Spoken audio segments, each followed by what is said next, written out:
Vamos a comenzar con la ronda de preguntas. Les pedimos a los señores periodistas que se presenten con nombre y medio. Buenas tardes, ministro. Buenas tardes, secretario. Soy Carlos Arvía, Infobae. Usted habló del tema del boni, de la inmovilización de aproximadamente 539 millones de dólares. Y lo que le quería preguntar, dando a la idea que usted dijo que el gobierno va a seguir pagando vencimiento por vencimiento, en primer lugar, si el gobierno va a hacer lo mismo que hizo el 26 de junio con todos los vencimientos de deuda que están hasta diciembre. Y en segundo lugar, si hay algún tipo de alternativa como para pagar en otra jurisdicción que no sea Nueva York. En principio, diría que vayamos paso por paso, porque esto es resultado muy dinámico. Digo muy dinámico, plagado de sorpresas, porque las resoluciones del juez, la verdad que siempre nos han sorprendido. En primer lugar, como lo ha hecho todo el sistema jurídico norteamericano. Y vuelvo a esto porque vale la pena mencionarlo. La interpretación de esa famosa cláusula pari passu, para los que no entienden del tema, se los comento porque esta es una de las cuestiones técnicas que está aquí.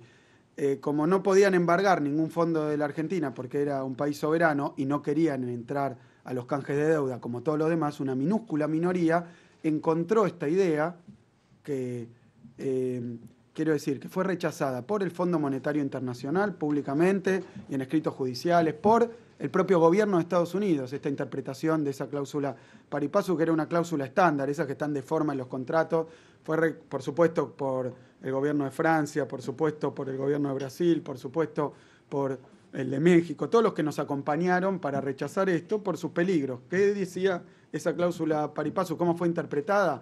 Que Argentina no puede hacer ningún pago a sus bonistas reestructurados si no le paga a los que no entraron en la reestructuración el 100% de lo que reclama. Es una ridiculez, porque desde el punto de vista económico-financiero impide las reestructuraciones. Si cualquier bono que dice esto tiene el derecho de cobrar el 100% junto con cualquier reestructuración, que aceptan quitas, alargar los plazos. ¿Por qué lo aceptan? Porque la Argentina ha dado, como cualquier reestructuración de cualquier país del mundo, nuevas condiciones más favorables para el país, pero que son sostenibles.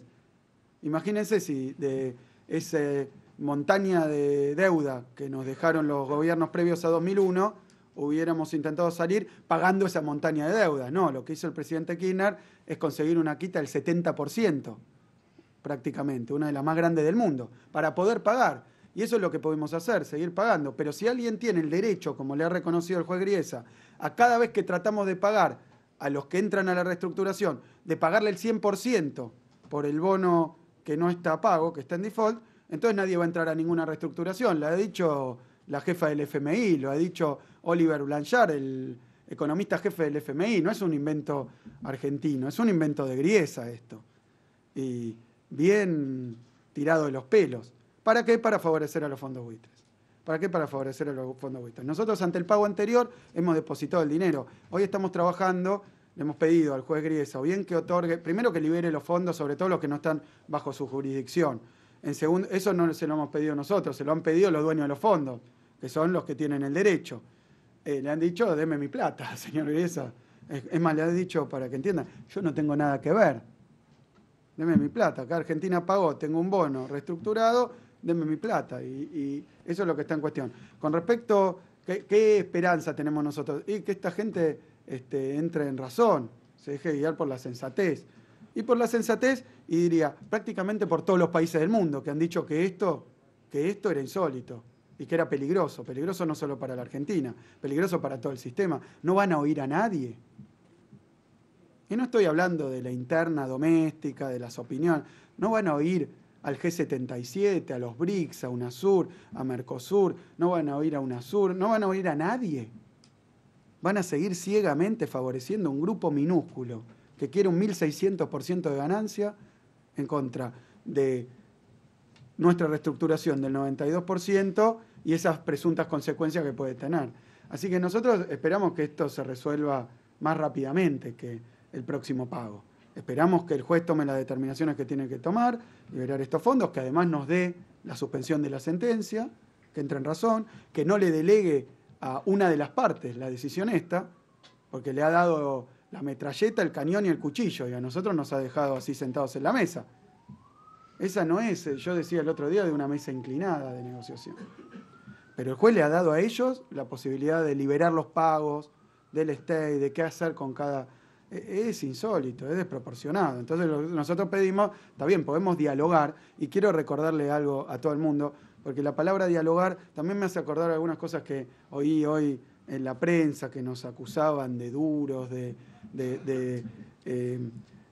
bueno, ni me acuerdo los adjetivos, prefiero no acordármelos porque quiero dejar en claro, no solo, y voy a hablar primero personalmente, no solo vengo en estos últimos meses de negociar con 19 ministros de Economía del Club de París una deuda que no había podido ser resuelta en condiciones que todo el mundo, menos 2 o 3 de acá, entienden que son tremendamente favorables para el país e inéditas también para el Club de París. Nunca el Club de París había dado una refinanciación implícita sin que estuviera el Fondo Monetario Internacional. ¿Por qué? Porque el Fondo Monetario Internacional venía con la plata y venía con las condiciones. Entonces esa era la certeza que tenían, certeza falsa, porque al final incluso los países que suelen entrar a los programas del fondo en general tienen más problemas que antes. Pero bueno, esa es la experiencia argentina. Pero eso era una garantía para ellos. Esta vez ha sido distinto y lo mismo hemos hecho con Repsol. En 2 años, pero particularmente en 4 meses, nos hemos reunido todas las semanas prácticamente para tratar de resolver esa cuestión, que era muy compleja, hemos dialogado. Y nada de eso, para ser más claro, estoy seguro, soy el único ministro de Economía de la Argentina que se reunió con estos señores, los fondos buitres. Soy el primero. Así que la voluntad es dialogar, y lo puedo volver a hacer, siempre y cuando vengan con soluciones constructivas dentro de la ley argentina, dentro de los contratos firmados, porque si me proponen cosas que además acá parecen que nos critican porque no incumplimos la ley. Querían que le diéramos plata a toda costa. Lo entiendo de lo vista de los buitres, pero no podemos incumplir la ley, somos funcionarios públicos. De la misma manera que algunos hablaron de la conferencia de prensa. ¿Qué quieren? Que que actuemos con secretismo, que no le contemos las cosas que hacemos. Y otra consideración sobre la conferencia de prensa. Yo leí 2 opiniones bastante divergentes, las 2 muy críticas. Una era que en la conferencia de prensa este ministro no dijo nada nuevo, repitió todo lo que había dicho él y la presidenta. Y otros que dijo cosas tan terribles y tan groseras que tiraron abajo no sé qué acuerdo. Pónganse de acuerdo, no te pueden criticar por no decir nada y por decir cosas tremendas, una de 2. O sea que esas cosas infantiles, a ver, si quieren que no expliquemos, que digan que no expliquen, pero cuando les parece que no hablamos suficientemente rápido o damos las explicaciones completas, nos critican. Cuando las damos completas, nos critican. Hemos sido absolutamente consistentes, coherentes en todas nuestras intervenciones y hemos mantenido una posición. Lo hemos hecho firmemente porque no vamos a comprometer el futuro de los argentinos. Ese es el criterio. Y cualquier otro criterio es ajeno a lo que este gobierno va a hacer. Siguiente pregunta. Roberto Navarro, de C5N, ministro. Ayer, mientras usted negociaba, había negociaciones privadas también. Los bancos estaban intentando comprarle la deuda a los buitres. Y bueno, cuesta pensar que los bancos no tenían alguna venia, algún arreglo, algún acuerdo con el gobierno. ¿Esa oferta involucraba fondos del Estado Nacional? La primera pregunta. Mire, yo leí en los diarios, incluso mientras estaba allí en plena trajín de las negociaciones, me iba enterando por los diarios, porque fue público, que iban delegados de los bancos, delegados de no sé quién, que iban intermediarios, es decir, había realmente muchos rumores y algunos se daban por confirmados, fueron tapa de los diarios online que me iban pasando, ya está resuelto, lo arreglaron los bancos, hay nuevos patriotas, héroes de la patria. Bueno, yo lo leía todo eso, efectivamente, y también trascendió cómo iba a ser la operación. Así que me voy a referir primero a la cuestión central, sobre un acuerdo entre privados. El gobierno no se opone a un acuerdo entre privados. Es más, lo he dicho ayer, lo voy a repetir un poquito más, con más profundidad hoy. ¿Por qué entendemos que hay condiciones para un acuerdo entre privados? El gobierno no le puede pagar más a los fondos buitres, porque si le paga más que a los bonistas de 2010, y me he cansado de explicarlo, no le podemos pagar más en concepto de compra de una oficina, en concepto de buena voluntad. No podemos, porque todo el mundo va a decir, le pagaron más a ellos. Entonces va a venir una andanada de juicios para reclamar lo mismo.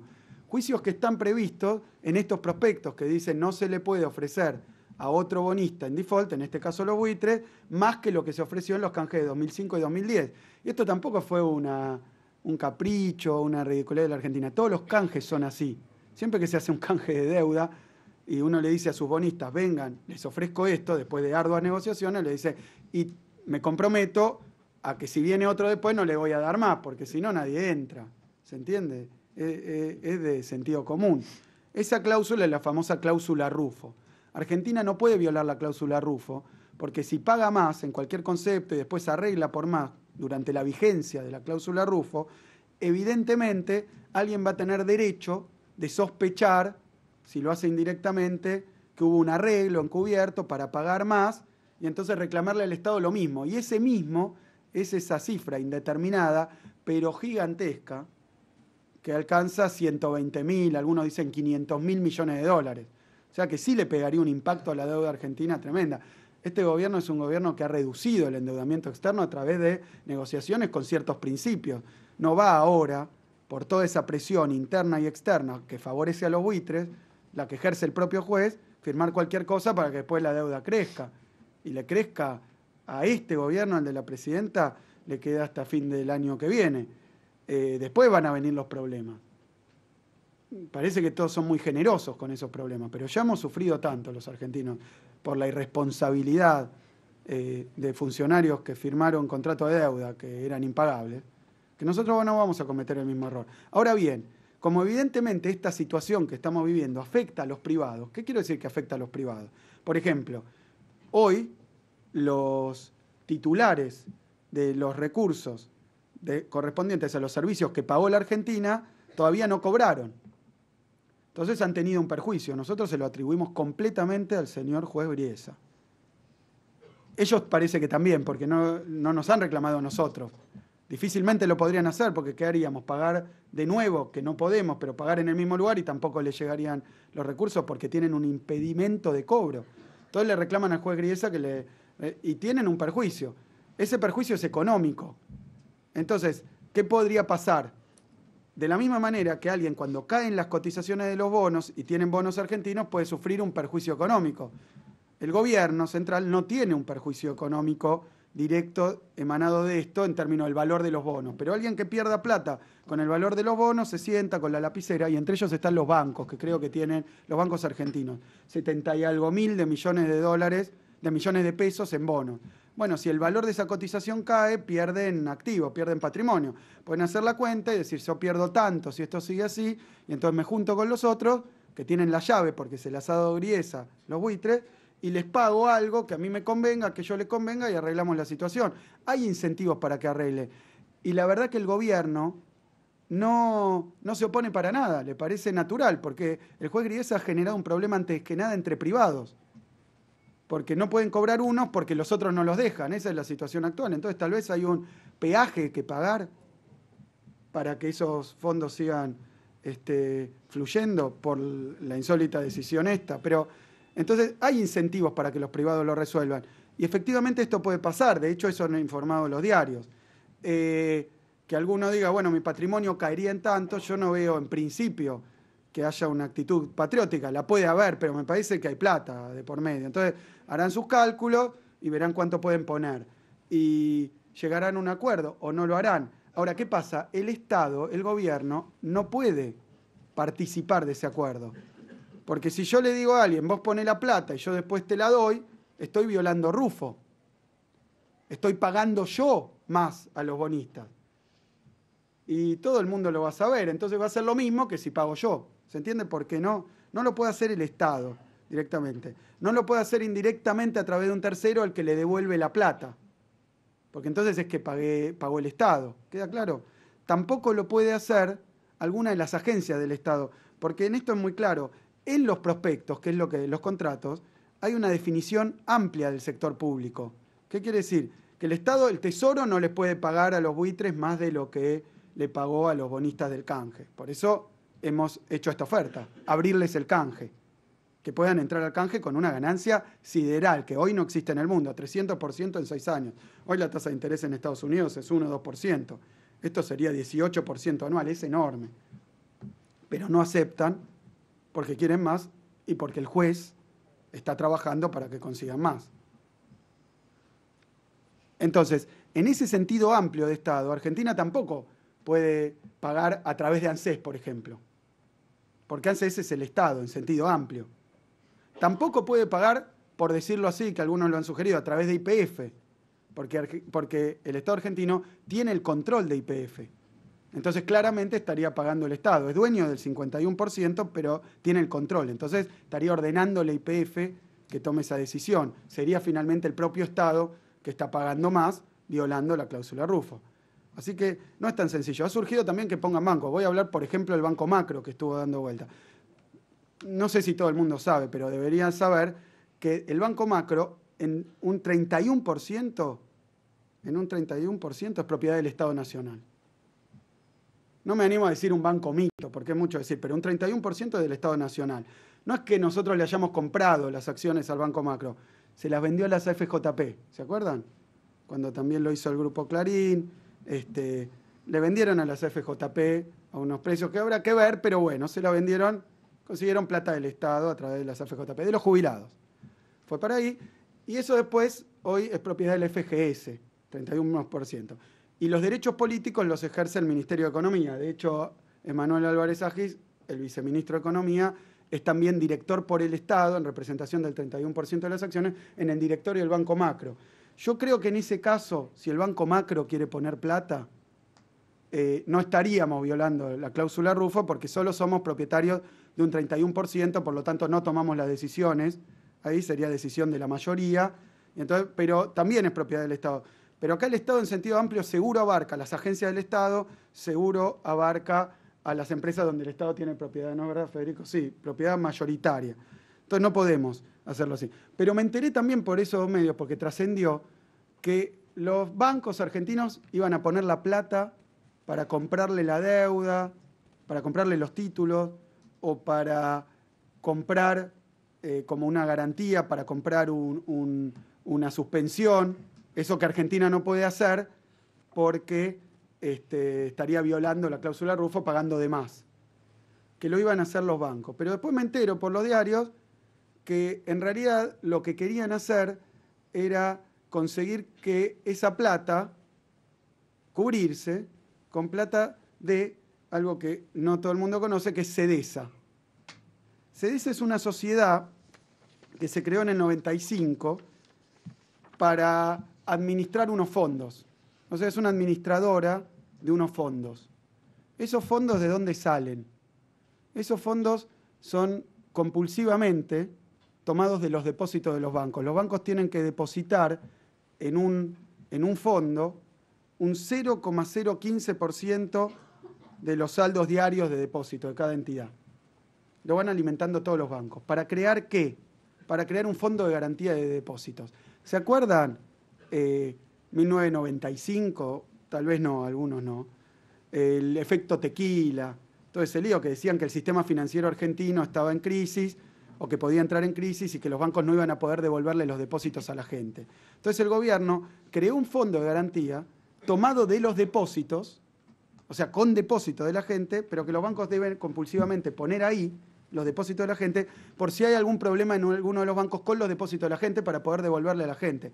O sea, esa es plata de los depositantes, de todos los depositantes. Yo tengo depósito bancario, bueno, cualquiera que los tenga, esa es su plata, que va a este fondo de garantía administrado por SEDESA. Y me vengo a desayunar de que los bancos iban a poner la plata para comprarle a los buitres, pero que esa plata, si no les volvía, si les volvía, volvía a ellos. Pero si no les volvía, estaba asegurada en SEDESA, ese era el intento. Estaba asegurada, ¿con qué? Con la plata de los argentinos. Quiere decir que finalmente todos los depósitos nuestros generosamente se iban a usar para comprar los bonos de los fondos buitres. O sea que de ser así, por lo menos generosidad no veo en la propuesta, ¿no? Pero era plata de los argentinos para comprar y no corrían ningún riesgo. Cuando nosotros hablamos de que aceptamos o no nos oponemos a las soluciones privadas, planteo dos cuestiones. Primero, que el Estado no puede tener que ver con esa solución privada, en términos de que no puede poner la plata. Enterarnos, nos solemos enterar de cómo se enteran los medios, porque hay trascendidos, como esto mismo. Nos solemos enterar. Pero no puede poner la plata, porque si no, claramente estaríamos nosotros violando la cláusula Rufo, es obvio. Incluso en SEDESA, de esos depósitos, han sido aportados por la banca pública, de la cual somos dueños, y es más o menos un 40% del sistema bancario. Así que estos fondos, para colmo, son de todos los argentinos, pero más de la banca pública. El mayoritario es la banca pública. Así que ser generoso con plata de otros ya es malo. Que sea de toda la gente es peor. Así que esta parece haber sido la solución. Decir además que después esa solución tan generosa se frustró por mis dichos. Yo, sinceramente, les quiero leer, por ejemplo, no me gusta ponerlo en mi boca, pero un comunicado de uno de estos fondos con los que yo estuve. Estaba el señor ahí, Marc no sé qué, que era el señor del fondo Aurelius. Un señor muy preocupado, no por la Argentina, por la torta, ¿no? Y dice, si bien Aurelius ha recibido en ocasiones acercamientos privados, esto salió recién del fondo Aurelius, o de supuestos intermediarios de privados no identificados, como los ovnis, en relación con una posible compra de una parte de nuestros bonos argentinos no canjeados, gran parte de lo que hemos leído en la prensa sobre estos acercamientos ha sido, hasta donde sabemos, inexacto o no confiable. O sea, ya está, te lo desmintió Aurelius. Que todo eso que estaba a punto de... No, inexactos o no confiables. Y después agrega, Aurelius no ha recibido propuestas de este tipo que consideremos digna de ser considerada seriamente. O sea que propuestas serias parece que no tuvieron. Y tal vez no sabían que además era con plata de otro. Pero, insisto, aun si los bancos argentinos, porque observan que es conveniente, ya sea económicamente, u otros factores que no descarto, realmente, por generosidad, si fuera por generosidad, por patriotismo también, bienvenido. Quieren poner plata, pero de la suya. Para resolver esto, Argentina no se opone, que lo hagan ellos, que lo hagan empresas, que lo hagan cualquiera de los que se ve perjudicado, ya sea económica o moralmente por esta situación, que sea un privado. ¿Por qué digo eso? No porque Argentina le está esquivando el bulto, al revés. Argentina ha ido a todas las negociaciones, ha discutido y ha mostrado cuáles son las limitaciones de la ley. Lo que no puede hacer un funcionario es violar la ley. En Argentina, algunos, evidentemente con el tema deuda, han sido bastante poco precavidos y han generado situaciones que sufrimos después. Pero Argentina no lo va a hacer. Entonces sí, se abre una ventana para que algún privado negocie con los fondos buitres sin esta restricción y aporte fondos genuinos que no pueden ser del Estado Nacional, porque si no es una engaña pichanga, y menos todavía de los depositantes, cuando además esos depositantes muchos están en banca pública, y donde el propio Estado Nacional está en el directorio de esta empresa, así que todo era bastante poco claro, en términos de Rufo y en términos del origen del dinero. Pero bienvenido, repito, a todo el mundo, no para hacer una operación de prensa y después echarle la culpa a otro, a todo el mundo que genuinamente quiera contribuir. Lo que les puedo decir por la información que tengo es que, y por lo que leo, si Aurelius pone este comunicado es que todavía está abierto a que esto que dice que no ocurrió, ocurra. Me da la impresión, porque además hay trascendidos todo el tiempo, que algún banco extranjero, bueno, hay trascendidos. Pero yo digo, desde el punto de vista económico, es factible que eso pase, lo veo factible, porque lo que el Estado no puede hacer, lo puede hacer un privado, pero además hay muchos privados que tienen incentivos, que ganarían haciéndolo. Probablemente tendrán que hacer sus cuentas, porque alguien que tiene muchos bonos argentinos y ahora con todo lo que están armando los fondos buitres, ayudados por gente como Pollack, de generar esta situación de incertidumbre, hace caer los valores de los bonos, pierden plata. Entonces pueden decir, pierdo menos plata si pago que si me quedo así. Bueno, esas son situaciones estrictamente financieras que se pueden calcular. Siguiente. Ministro, buenas tardes. Gonzalo Asís, de TN Todo Noticias, acá en el fondo. Quería preguntarle dos cuestiones. La primera, si usted considera que fue inapropiado por parte de quienes negociaron la deuda en nombre del gobierno en el año 2004 haberle dado a la cláusula Rufo una duración de 10 años y haber extendido la jurisdicción para algunos bonistas en los Estados Unidos. teniendo en cuenta que, bueno, en definitiva hoy es la justicia norteamericana que, equivocado o no, es la que está imponiéndole a la República Argentina que le pague a los fondos buitres lo que están demandando. Y en segundo lugar, preguntarle por lo que se conoció hoy, ministro, al respecto del Bank of New York, que sostuvo en la tarde de hoy que no va a darle curso al pago que la República Argentina hizo de los 537 millones en ese banco, para los que sí entraron a los canjes y que está congelado por Griesa. Gracias. Sí, sobre la primera cuestión, quiero decir en primer lugar que como no soy conocedor enciclopédico de todos los bonos emitidos en la historia de la humanidad, no lo voy a generalizar. Pero gran parte de los bonos emitidos por todos los países tienen algo mucho, en este sentido, peor que la cláusula Rufo, en términos de obligaciones. Que digo, repito, la cláusula Rufo es de sentido común. Yo no le puedo decir a un señor, venga, acepte una quita del 60 y algo %, yo le empiezo a pagar y al siguiente que viene veo que arreglo le pago un poquito más, porque entonces todo el mundo va a tener incentivo a no entrar nunca, a esperar. Entonces ya eso me parece que quedó claro y ofende un poco la inteligencia pensar que no podría haber ninguna cláusula de este tipo. O sea, lo que quiero decir es que en casi todos los contratos de bonos hay cláusulas de este tipo. La Rufo es especial porque es restringida, las demás no son restringidas, son sin fecha y se llaman cláusula de acreedor más favorecido. ¿Qué quiere decir? Que el que tiene el bono no puede encontrarse con que después un acreedor en las mismas circunstancias sea más favorecido que él. Es normal. O sea que para todo ese menjunje vayan y estudien, no vos, digamos, porque no sé si es tu especialidad, pero supongo que eso proviene de alguien que sí es un especialista, criticando a la Argentina porque en 2004 hizo lo que hizo y entonces está mal hecho. Bueno, fíjense, todos los demás bonos, si esto fuera un perjuicio, que en realidad no es un perjuicio, es una condición necesaria para que el canje sea exitoso. Si no, no existe el canje.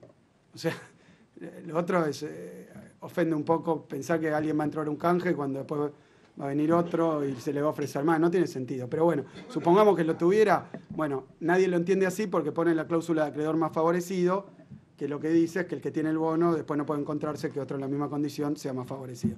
Esta lo que tiene es, si esto fuera malo, aunque es normal y necesario, es que es más corto, tiene un plazo de vencimiento. Así que la novedad es que tiene un plazo de vencimiento. Y es menor. Segundo punto sobre la cuestión, sobre la otra cuestión que presentaste. Quiero decirles que los problemas que estamos teniendo de jurisdicción con el juez Griesa son medio extraños, porque el juez Griesa está tratando de actuar sobre bonos legislación argentina, por ejemplo. Así que esto que muestra, que esto no es un problema de jurisdicción de los bonos del canje, no es un problema de jurisdicción de los bonos del canje, porque el juez Griesa está actuando con su jurisdicción, o pretende actuar, sobre el Banco de Nueva York porque es, por decirlo así, ciudadano norteamericano. Entonces le dice, haga esto, no haga esto, este contrato. Entonces está tratando de influir ahí sobre los actores, no sobre los bonos, porque él no ha cuestionado los bonos del canje, ni ha cuestionado su cobrabilidad directamente. Lo que está tratando de hacer es asociar una cosa a la otra, además excediendo jurisdicción. No lo digo yo, lo dicen, por ejemplo, los bonistas europeos, que tienen bonos de legislación europea y dicen, no puede venir un juez norteamericano a decirme si cobro o no cobro. De la misma manera, Euroclear, que es una empresa europea que distribuye la deuda entre los distintos acreedores, también le dice al juez, yo soy una empresa belga. Y en Bélgica ya hubo este problema con fondos buitres y sacaron una legislación que dice que todos los pagos son inembargables por fondos buitres. Entonces hasta le dice, mire juez, esto en Bélgica usted no lo puede tocar y yo soy una empresa belga. El juez no resuelve. No resuelve porque realmente se ha metido con esta complejidad, ha generado estos problemas a terceras partes. Y para que quede claro, los problemas que tenemos de hoy acá son con los bonos de 2001, del default de 2001. Son con ese festival de bonos que se emitió en los 30 años previos a 2001 y que empezó la dictadura militar. Eso es lo que todavía estamos tratando de resolver en este gobierno. Esos millones de dólares de deuda que se contrajo y que en 2001 entró en default, y al entrar en default quedaban un montón de títulos comprivados, lo del Club de París, los pagos a organismos internacionales, hemos resuelto todo menos un 7%. De toda esa deuda que había, faltó un 7%. Y un 1% de ese 7% encontró el camino para que un juez le diera la razón, para que después se lo diera el segundo circuito y la Corte Suprema de Estados Unidos no interviniera, contra toda la orquesta de países del mundo. O sea que es tan difícil decir que esto fue un error de tal cosa, de tal otra cosa que percibo, que fue tu pregunta, no, porque no hay ni el problema que estamos tratando, ni cómo está operando, ni los bonos que están en cuestión, o sea que básicamente no, porque no tiene que ver con el problema actual. Última pregunta. Liliana Franco, de Ámbito Financiero. Liliana. ¿Qué tal? Le quería preguntar si ya concluyó la mediación de Pollack. La segunda es si va a ir mañana a la audiencia que convocó el juez Griesa, algún funcionario del gobierno. Y si el juez Griesa podría ya mañana, hipotéticamente, hacer cumplir la sentencia, porque todavía no la hizo cumplir, tengo entendido.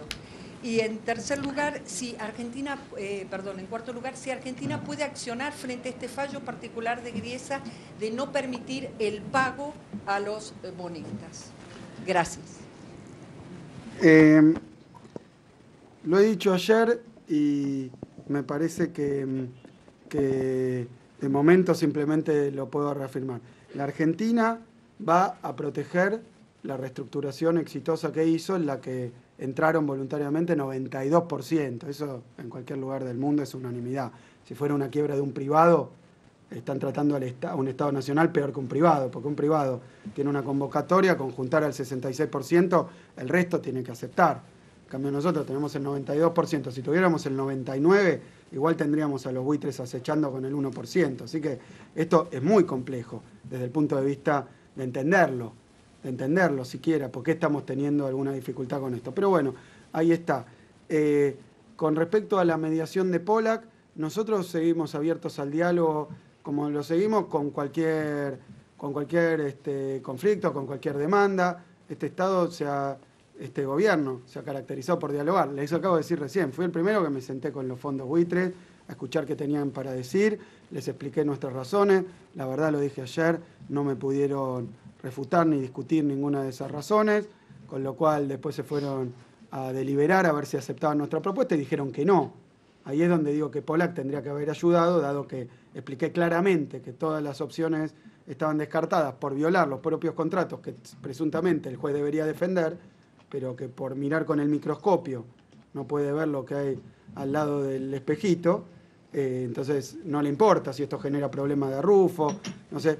Los fondos buitres han dicho sí, puede haber problemas de arrufo, entonces habría que encontrar alguna otra solución para que paguen más, pero justamente eso no se puede por la arrufo.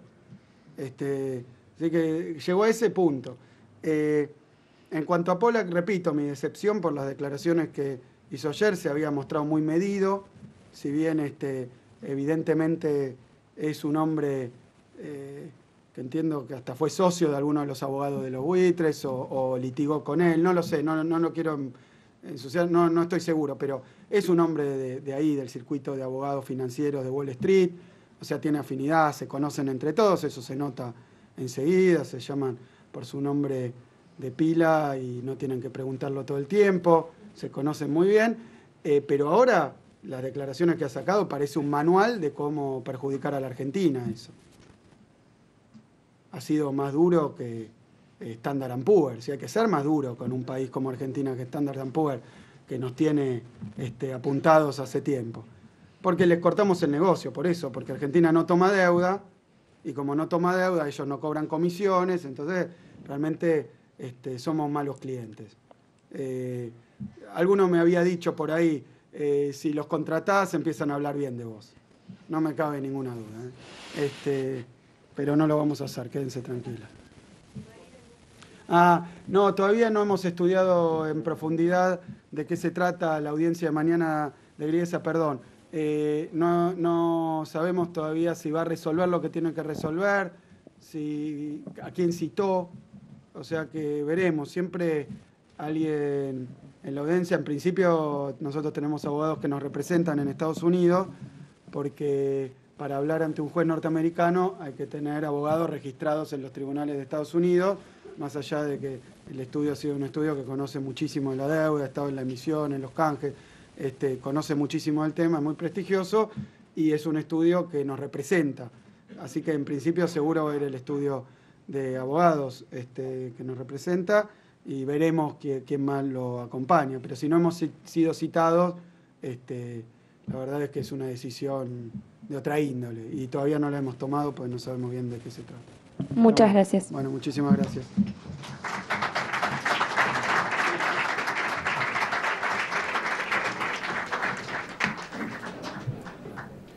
Seguimos abiertos al diálogo, dijo el ministro de Economía Axel Kicillof, como parte de las respuestas recién en esta conferencia de prensa. El tema, por supuesto, fondos buitre, 24 horas después de la reunión que el ministro de Economía argentino, junto a la delegación de nuestro país en Nueva York, mantuvo el encuentro con Pollack, el mediador ofrecido en su momento por el juez Griesa. 18:30, acto que encabezará la presidenta Cristina Fernández en Casa de Gobierno. Se aguarda, por supuesto, con gran expectativa el discurso de la jefa de Estado. Nosotros a las 20, con toda la información en Visión 7 Central, los esperamos. Hasta luego.